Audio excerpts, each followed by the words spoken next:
إلى حضرة المصطفى محمد صلى الله عليه وسلم وأزواجه وأولاده وذريته وصن الإمام حجة الإسلام أبي حامد محمد بن محمد الغزالي الله هدينا كل نبي صلى اللهم افتح لنا فتوى العارفين وجعلنا من علماء الأمين وحدنا اللهم أسنا إيمانا في أنسكنا وشفاعا من كل داء برحمتك سر الفاتحة أعوذ بالله من الشيطان الرجيم بسم الله الرحمن الرحيم الحمد لله رب العالمين الرحمن الرحيم مالك يوم الدين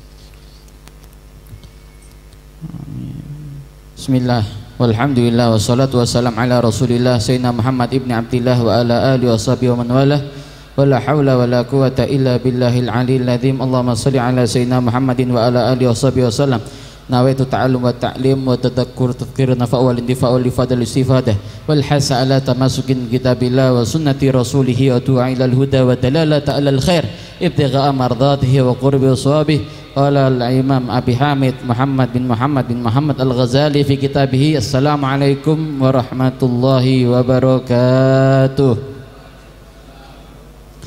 Alhamdulillah thumma alhamdulillah, dengan izin Allah kita dipertemukan kembali di tempat yang mulia, di tempat yang agung, di tempat yang mana di tempat tersebut turun rahmat Allah Subhanahu wa taala. Kita minta kepada Allah semoga perkumpulan kita seperti ini selalu dilanggengkan oleh Allah dan menjadi lantaran kita untuk semakin dekat dengan Allah, semakin cinta dengan Nabi Muhammad sallallahu alaihi wasallam. Amin Allahumma amin. Salawat serta salam terus menerus kita lantunkan atas junjungan kita Nabi besar agung Muhammad sallallahu alaihi wasallam. Sallu ala Nabi Muhammad. Barusan kita mendengarkan nasihat-nasihat mutiara-mutiara hikmah yang telah disampaikan oleh guru kita Al-Alamah Al-Habib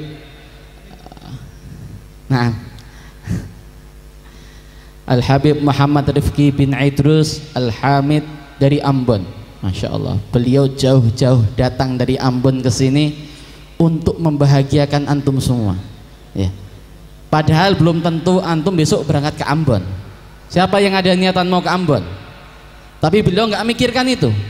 Beliau memikirkan bagaimana Nabi Shallallahu Alaihi Wasallam memiliki keharusan untuknya dakwah, mengajak orang-orang untuknya mengenal Allah, untuknya beribadah kepada Allah dan cinta kepada Allah Subhanahu wa Ta'ala. Maka beliau nggak berharap balasan, nggak berharap apa-apa. Datang ke sini niatnya tulus, kepingin mengenalkan Allah Subhanahu wa Ta'ala, mengajak untuk mencintai Allah Subhanahu wa Ta'ala kepada antum semua. Maka alhamdulillah kita ucapkan jazakumullah khairan jaza. Semoga beliau diberi kesehatan, panjang umur dan dalam keadaan taat. Amin amin Allahumma. Yang mana insyaallah beliau sebentar lagi akan kembali. Raja'tum ila Ambon, Jakarta awal. Beliau masih dalam perjalanan dakwah safarinya. Semoga beliau dikasih kelancaran oleh Allah Subhanahu wa Ta'ala sampai kembali bersama keluarganya kembali. Amin Allahumma. Yang saya hormati dan muliakan para habaib wabil khusus guru-guru kita Al-Habib Hasan bin Abdurrahman Al-Jufri wal Habib Ali bin Abdurrahman Al-Jufri, Al-Habib Salim Al-Habib Salim Segaf, begitu juga Al-Habib Hasan Al-Habsi dan semua para habaib yang hadir pada malam hari ini yang tidak saya sebutkan satu persatu tanpa mengurangi hormat saya kepada antum semua. Begitu juga yang saya hormati dan muliakan Sahibul Bait Haji Sumarno, semoga beliau selalu dalam limpahan rahmat Allah Subhanahu wa Ta'ala. Amin Allahumma amin. Pada malam hari ini saya akan membaca daripada kalam Al-Imam Ghazali, yang mana Imam Ghazali dalam kitabnya ini mengumpulkan hadis-hadis qudsiyah. Apa hadis qudsi? Hadis yang mana maksudnya ini turunnya dari Allah, tapi pelafatannya dengan bahasa Nabi Muhammad Sallallahu Alaihi Wasallam. Yang berbicara Allah, cuma disampaikan dengan bahasa Nabi Muhammad Sallallahu Alaihi Wasallam. Bismillah, kita baca ya, harap didengarkan, semoga bisa bermanfaat dan insya Allah tidak panjang-panjang ya. Antum nanti kalau tadi sudah ada obat, orang kalau kebanyakan minum obat itu geliang nanti. daripada nanti antum pulang geliyeng. Kata Habib Rifki, dua minggu lagi saya baru datang. Kalau datang nanti saya geliyeng. Ya, insyaallah. Bismillah, al-mau'izatul ula. Bismillah walhamdulillah tadhkiratan lil ibad wa takwiyatan lil muttaqin minal muslimin ilal ibadah. Wassalatu ala sahibil millati tahirah wa ridwani ala alihi wa ashabihi wa alihim wa ala man tabi'ahum bi ihsanin wa ulama'il ummah fi kulli zaman. Kitabul mau'izah fihi hasanatun nafi'atun nafa'ana Allah biha. Al mau'izatul ula yaqulullahu ta'ala ya ibni adam ajabtu liman aiqana bil maut kaifa yafrahu wa ajabtu liman aiqana bil hisab kaifa yajma'ul mal wa ajabtu liman aiqana bil qabr kaifa yadhakun wa ajabtu liman aiqana bil akhirah kaifa yastarih wa ajabtu liman aiqana bid dunya wa zawaliha kaifa yatma'anna ilaiha wa ajabtu liman huwa alimun bil lisan jahilun bil qalb wa ajibtu liman yadharu bil ma' wa huwa ghairu tahirin bil qalb wa ajabtu liman yashtagilu bi uyubin nas wa huwa ghafilun an uyubi nafsih awaliman ya'lam anna Allah ta'ala muttali'un alaih kaifa ya'sih awliman ya'lam annahu yamutu wahdah yadkhulul qabr wahdah yuhasibu wahdah kaifa ya'tasnisu bin nas la ilaha illa ana haqqan wa anna muhammadan abdi wa rasuli. Allah subhanahu wa ta'ala dalam hadis qudsi ini beliau heran terhadap antum semua. Beliau heran Allah kepada kita semua. Allah mengatakan ya abdi, wahai ya ibna adam, wahai anak cucu Adam, ajabtu liman aikona bil maut. Antum semua yang hadir percaya enggak sama kematian? Percaya enggak dengan kematian? Yang keras jawabnya, percaya enggak? Percaya, ya kan? Allah mengatakan aku heran sama manusia, katanya. Mereka tahu, mereka yakin dengan kematian itu ada, tapi kok saya lihat mereka tahu kematian ada, tapi mereka santai-santai, senang-senang saja, menikmati hidupnya dengan enak. Sholatnya pun santai, ibadahnya santai, semuanya santai. Tidak ada rasa takut nanti kalau saya mati kira-kira bagaimana, kira-kira saya matinya ini husnul khatimah atau su'ul khatimah. Gak ada kepikiran. Padahal mereka yakin, mereka tahu kalau mati itu ada, cuma santai. Mereka mudah tertawa dan sebagainya. Dan juga mereka tahu bahwasanya nanti di hari kiamat, kata Allah, ada namanya hisab. Jenengan percaya ada hari hisab? Hari di mana jenengan semua amal ibadah, kegiatan, harta akan dipertanyai satu persatu oleh Allah Subhanahu wa ta'ala. Cuma kok saya lihat mereka meyakini hari hisab, tapi mereka senang mengumpulkan harta. Padahal mereka tahu hartamu itu semakin banyak kamu punya harta, semakin lama kamu dihisab. Semakin banyak yang harta kamu miliki, semakin akhir kamu masuk ke dalam surga Allah Subhanahu wa ta'ala. Bahkan Nabi sallallahu alaihi wasallam dalam doanya, apa yang beliau minta? Allahumma ahyina miskinan, ya Allah hidupkan saya dalam keadaan miskin. Nabi sendiri pun minta miskin. Antum mau ikut Nabi apa enggak? Loh kok menang ya? Melu Kanjeng Nabi boten? Ayo ndonga sareng-sareng. Allahumma ahyina tenane.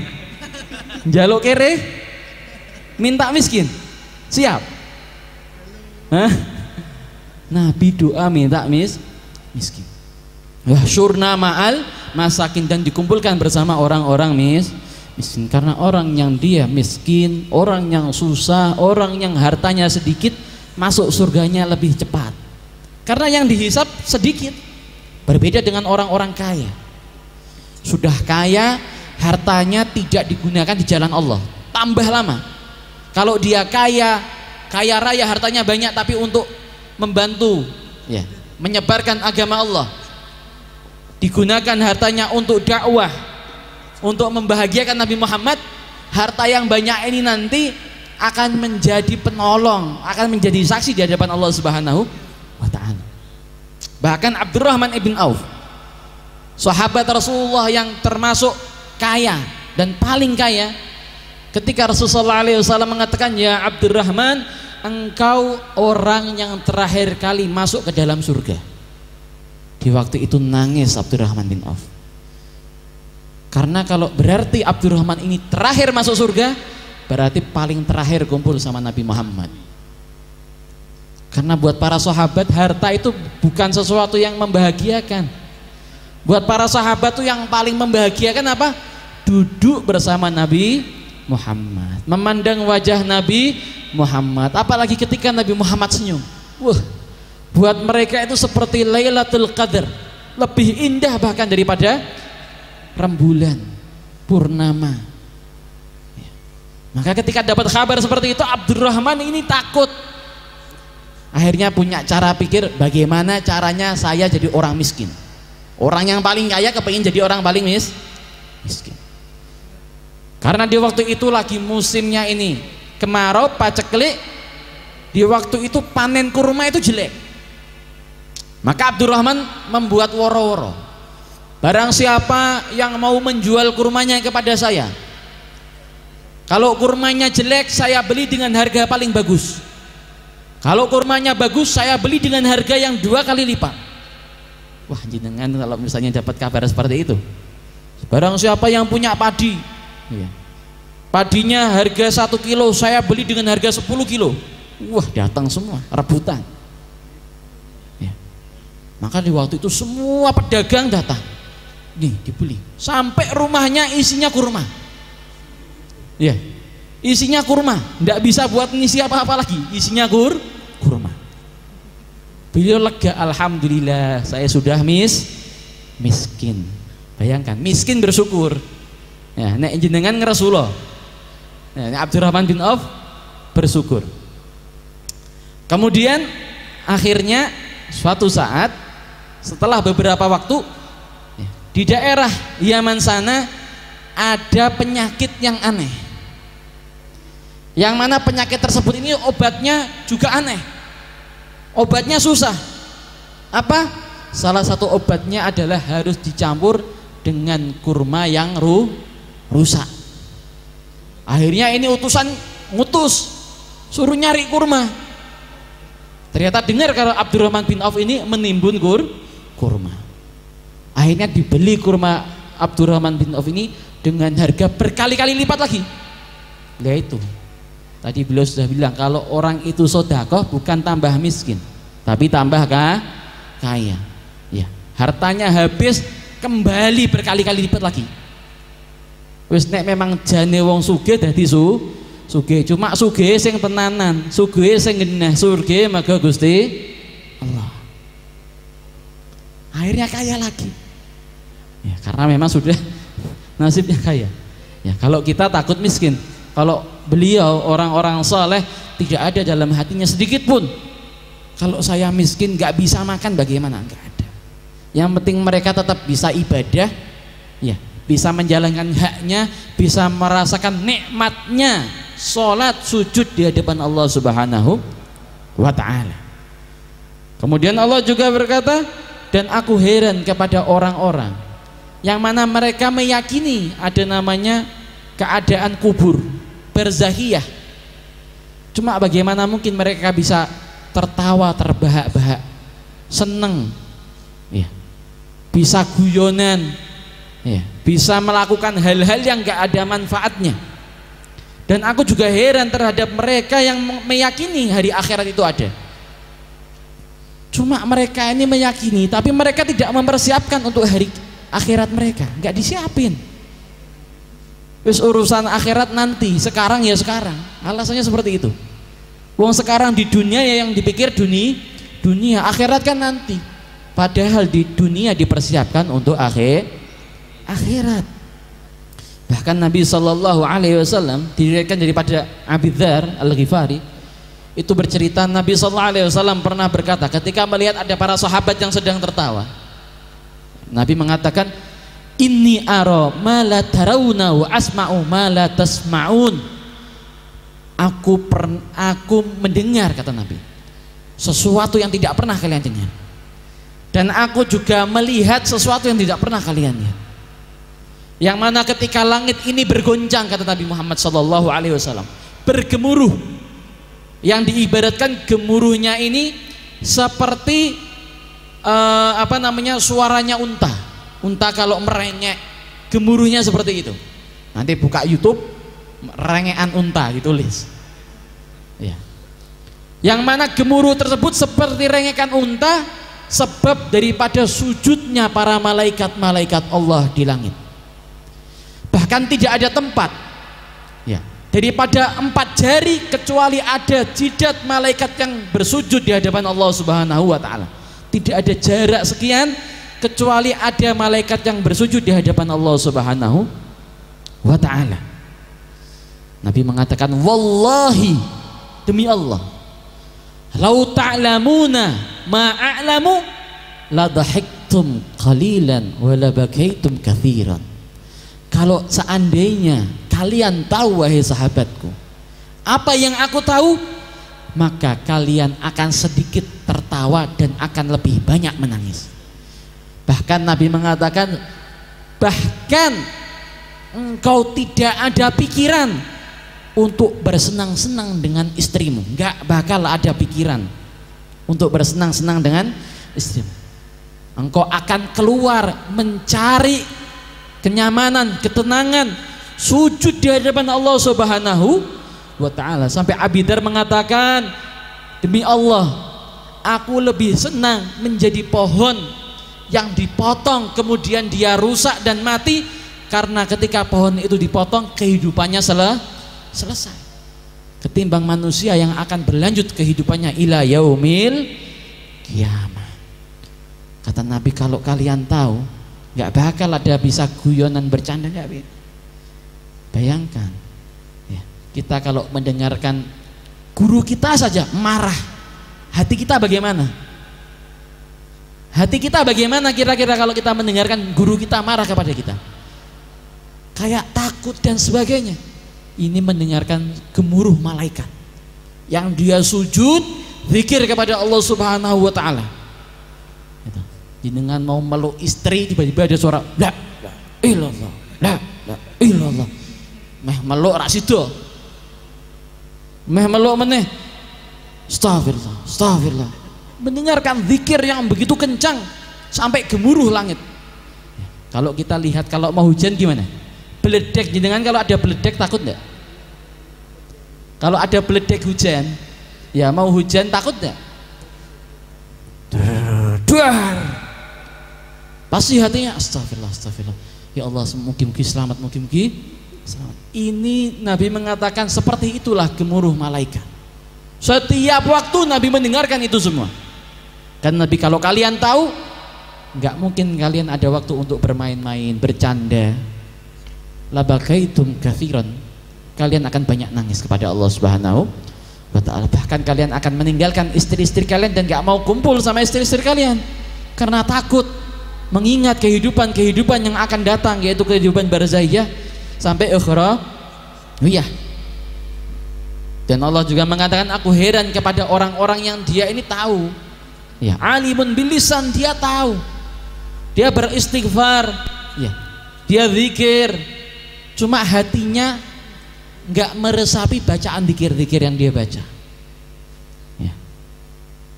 Ngomong zikir istighfar astagfirullah astagfirullah astagfirullah, mulutnya, cuma hatinya ki wong mang kurang ajar, jaluke dikeplaki ya, ngerasani sana ngerasani sini, cuma di lisan. Banyak nggak kira-kira yang seperti itu dari kita? Banyak. Ya mungkin sekarang juga ada, hatinya, mulutnya masya Allah masuk hati nih, perak mari-mari jari ini sedilu. Ya mungkin, yeah. Maka Jangan kita seperti itu. Usahakan apa yang kita baca masukkan dalam hati. Ketika kita membaca La ilaha illallah, La ilaha, La ilaha illallah, Muhammadun Rasulullah. Bareng-bareng monggo.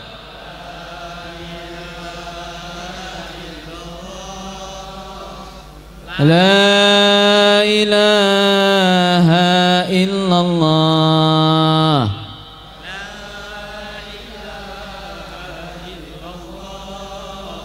Muhammadun. Maka ketika kita baca mulai La ilaha illallah, hadirkan dalam hati kita, enggak ada Tuhan yang berhak disembah kecuali Allah. Resapi itu. Tandanya siapapun di muka bumi ini, sehebat apapun dia punya kemuliaan, dia kecil di mata Allah Subhanahu wa ta'ala. Allah mudah untuk menghancurkan siapapun yang ada di muka bumi ini ketika Allah mau. Dan Allah mudah meninggikan derajat, menaikkan derajat seorang hamba setinggi-tingginya ketika Allah juga mau. Maka kalau orang cerdas, orang ini cerdas, maka dia bagaimana?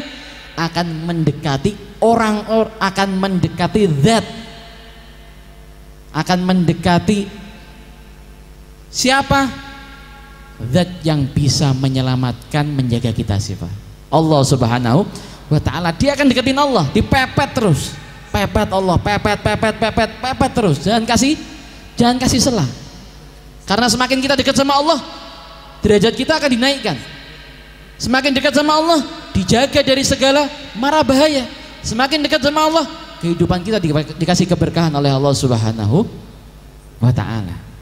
Kemudian Allah juga berfirman, dan aku heran kepada mereka yang suka berwudu, cuma sayangnya hatinya nggak diwudui. Jadi yang wudu cuma tubuhnya, tapi hatinya nggak disucikan. Dan aku heran kepada mereka yang sibuk memperhatikan kekurangan orang lain, padahal dirinya penuh dengan kekurangan. Banyak daripada kita ya melihat ini orang kok gini, ini orang kok gitu, ini orang kok gini, kita komen terus sama kekurangan orang. Cuma kita nggak nyadar diri kita terkadang seperti itu. Diri kita melakukan apa yang kita rasani, apa yang kita bicarakan. Dan juga apakah mereka nggak tahu, kata Allah, sesungguhnya Allah melihat atas maksiat yang kalian kerjakan. Apakah mereka nggak sadar, kata Allah, sesungguhnya ketika mereka mati sendirian. Mereka dikubur sendirian, dan mereka dihisab sendirian. Bagaimana mungkin kita bisa bahagia, kata Allah? Bagaimana mungkin kita bisa tenang dengan semua yang ada ini semua? La ilaha illa anna haqqun, kata Allah. Tidak ada zat yang hak, yang benar kecuali Allah. Wa anna Muhammadan abdi, kata Allah, dan sesungguhnya Nabi Muhammad adalah hambaku wa rasuli, dan utusanku. Inti daripada hadis qudsi ini, Allah Subhanahu wa ta'ala mengingatkan, antum punya kehidupan dunia ini sementara ya, kehidupan sementara dan pendek, nggak panjang. Yang sudah umur 10 tahun tinggal kira-kira 50 tahun kurang lebih. Yang sudah 20 sisa 40, yang 30 sisa 30, yang 50 sisa 10, yang sudah 59 tahun sisa 1 tahun, yang mau ulang tahun besok 60, hati-hati, bisa saja besok, karena Nabi mengatakan umur umat Nabi antara 60 sampai 70. Jadi mulai 60 hati-hati, sudah banyak ini berarti ya. Lah benar. Maka kita diingatkan oleh Allah, dunia sementara, dunia adalah tempat persiapan. Karena ketika ajalmu datang, maka engkau akan dikubur sendirian, dan engkau kemudian dihisab sendirian, dan engkau akan bahagia ketika engkau di dunia menjadi orang yang sukses di dalam menggapai ridha Allah Subhanahu wa ta'ala. Jangan sampai tertipu Ya, jangan sampai ketipu. Dunia ini darul bala wal ibtila, tempatnya cobaan dan ujian. Jangan sampai ujian dan cobaan ini malah membuat kita jauh dari Allah Subhanahu wa taala. Ya, maka hadirin hadirat yang dirahmati Allah, semoga kita minta kepada Allah apa-apa yang kita lakukan dalam hidup kita ketika sebuah kesalahan diampuni oleh Allah Subhanahu wa taala, dan ketika sebuah kebaikan dinaikkan, dikali lipatkan pahalanya oleh Allah Subhanahu wa taala. Dan semoga majelis-majelis seperti ini selalu dilanggengkan oleh Allah, dan semoga majelis-majelis seperti ini terus menjadi kapal bagi kita semua untuk sampai ke pelabuhannya Nabi Muhammad sallallahu alaihi wasallam dan berjumpa dengan Allah Subhanahu wa taala dalam keadaan husnul khatimah, husnul khatimah, husnul khatimah. Amin ya rabbal alamin. Itu mungkin saja yang dapat saya sampaikan. Hadza minni wa lakum minkum. Assalamualaikum warahmatullahi wabarakatuh.